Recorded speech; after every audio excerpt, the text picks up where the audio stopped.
So we already talked about our setup, we already talked about the audio, we already talked about the cameras.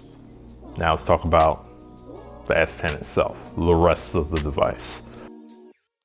Huge thanks to T-Mobile for hooking us up with the Galaxy S10.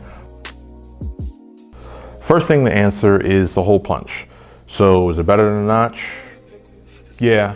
How to get more display while still inserting the front-facing camera into your, for your smartphone. Just like the notch, you get used to it. Let's talk about the in-display fingerprint reader. It's definitely slower than traditional ones. So it's placed at the bottom where your bottom row icons is. A lot of people have had issues with it. Some people have been fine with it. I haven't had too many issues with it. It's just, it's a little precise, so you have to be on point, and you still, sometimes you have to press hard. It's fine, it's not perfect, but it's Gen 1 tech. It's to be expected, at least for me.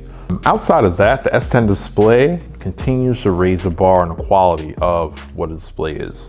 It's bright, vivid colors, deep blacks. This is the kind of phone that's made for dark mode. Yeah, this might be one of the best displays on a smartphone, or at least for now. As far as the design, it's kind of pretty much the same, glass, metal, waterproof body, picks up fingerprints, and can be slippery. Looks amazing, but definitely needs a case. This has the newest Snapdragon 855 CPU with 8 gigs of RAM. Animations, multitasking, image processing, no hicks, no glitches, no nothing. Just smooth sailing with this thing. Also, you have a 3400 milliamp battery inside. It's definitely a little bit bigger than last year's. Heavy usage got me around 13 hours, while on the lighter side, I got close to 24 hours, not quite, maybe around like 23. Along with the new battery feature called Wireless Power Share. Now, we've seen this reverse wireless charging. We've seen this on the Huawei flagship last year. It's definitely not a fast means of charging, but it's definitely good for if you're in a pinch. One UI, man, whew, I've never thought I would say this. Samsung has, not better, they have some software is really good. Like, I actually prefer it over the Pixel because it puts in a lot of its own cool elements. The core UX offers large buttons, icons, as well as most of the content sits in the middle of the display. So as you scroll, everything shifts towards the bottom, making this ideal for one-handed use system-wide without even putting on a one-handed mode before you even go grab custom launchers and icons.